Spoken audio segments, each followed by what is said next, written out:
దేవుడి నామాన్ని బట్టి మీ అందరికీ శుభములు తెలియజేసుకుంటున్నాను. ఈ మధ్యకాలంలో ఒక సహోదరుడు నన్ను ఒక ప్రశ్న అడిగాడు. ఆ ప్రశ్న ఏంటంటే, క్రైస్తవ పెళ్ళిళ్ళలో తీర్మా కొడుతూ మనం డ్యాన్స్ చేయొచ్చా? ఓకే, మనం అలా చేయొచ్చా అంటే చేయకూడదని నేను చెప్తాను. ఎందుకంటే బయట వాళ్ళు చేసినట్లుగా ఎవరో చేస్తున్నారని మనం చేసేవారిగా ఉండకూడదు. మన బైబిల్లో ఏమని సెలవిస్తుందంటే, గలతీయులు రాసిన పత్రిక 5వ అధ్యాయము 21వ వచనం ఏమని సెలవిస్తుందంటే, భేదములు, మితములు, అసూయలు, మతతలు, అల్లరితో కూడిన ఆటపాటలు మొదలైనవి అని సెలవిస్తుంది. అల్లరితో కూడిన ఆటపాటలు.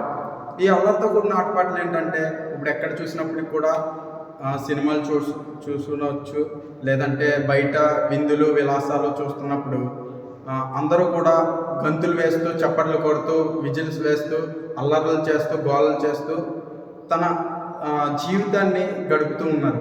అలాగే ఇక్కడ చూసుకున్నట్లయితే డ్యాన్స్లు కూడా అటువంటివన్నీ నేను చెప్పగలుగుతాను.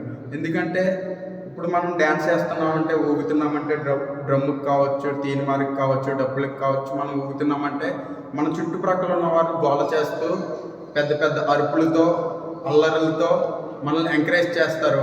మనం మన శరీరాన్ని మర్చిపోయి, మన ఆలోచనలు మర్చిపోయి మనం ఏం చేస్తామంటే ఇంకా ఎక్కువగా మనం దాన్ని ఎంజాయ్ చేస్తాం అన్నమాట. ఇలాంటివి కరెక్ట్ కాదని గలతీయులకు రాసిన పత్రికలో పౌలు గారు తెలియజేశారు. అలాగే పేతురు రాసిన మొదటి పత్రికలో చూసుకున్నట్లయితే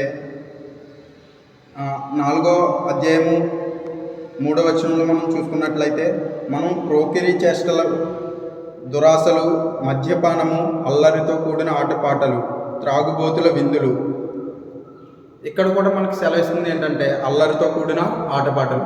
ఇవి మనం చేయకూడదని బైబిల్ పదే పదే మనల్ని హెచ్చరిస్తుంది, సెలవిస్తుంది. అలాగే మనం చూసుకున్నట్లయితే చాలామంది ఏమంటున్నారంటే, దావీదు నాట్యం చేశాడు కదా, మనం చేస్తే తప్పేంటి?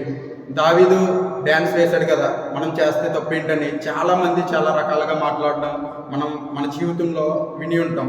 కానీ బైబిల్ సెలవిస్తుంది ఏంటంటే, దావీదు ఏం చేశాడు అన్నది ఒకసారి తెలుసుకుందాం.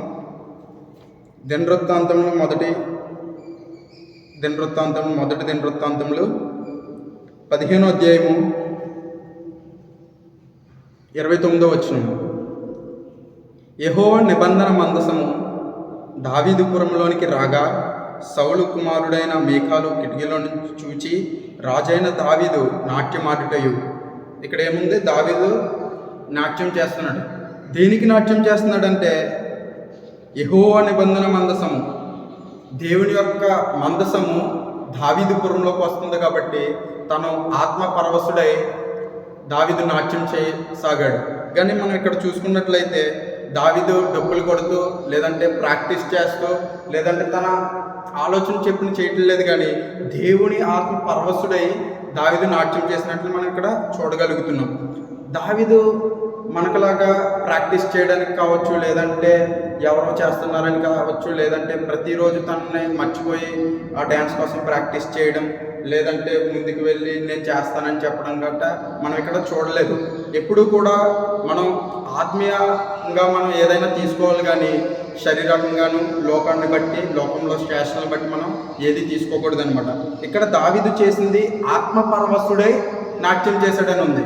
అంటే దేవుడు మన దగ్గరికి వస్తున్నాడని దావీదు ఇక్కడ నాట్యం చేసినట్లు మనం చూస్తున్నాం. దేవుడు మన దగ్గరికి వస్తే ఇప్పుడు కూడా మీరు చూసుకున్నట్లయితే దేవుని యొక్క ఆత్మ నీలో నింపబడినప్పుడు నువ్వు నాట్యం చేయి, తప్పులేదు. కానీ నేను పెళ్ళిళ్ళకి డ్యాన్సులు చేస్తాను, లేదంటే మెచ్యూర్ ఫంక్షన్లకి డ్యాన్స్ చేస్తాను, లేదంటే బయట డప్పులు కొడుతున్నప్పుడు డ్యాన్స్ చేస్తానంటే ఇంక నేనేం చెప్పలేను. అది మీకే అప్పగిస్తున్నాను. ఎందుకంటే సమస్తము మీ చేతులకే దేవుడు అప్పగించాడు. కానీ ఏంటంటే బైబిల్ ప్రతిసారి హెచ్చరిస్తుంది, అల్లరితో కూడిన ఆటపాటలు మనం చేయకూడదని. అది మనం చేసామంటే దేవుడి నామాన్ని అవమానపరిచినట్లే.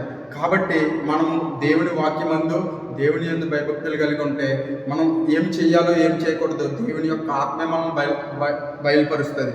కాబట్టి ఈ యొక్క వాక్యాన్ని మీరు నమ్మి విశ్వసించి ఈ రోజు నుంచి అయినా డ్యాన్స్ నేను చేస్తానని కావచ్చు, లేదంటే పెళ్ళిళ్ళలో డ్యాన్స్ చేయాలని కావచ్చు ఆలోచన మీరు మానుకుంటారని ప్రభువైన యేసుక్రీస్తు పేరట మనం చేసుకుంటున్నాం. ఆమేన్.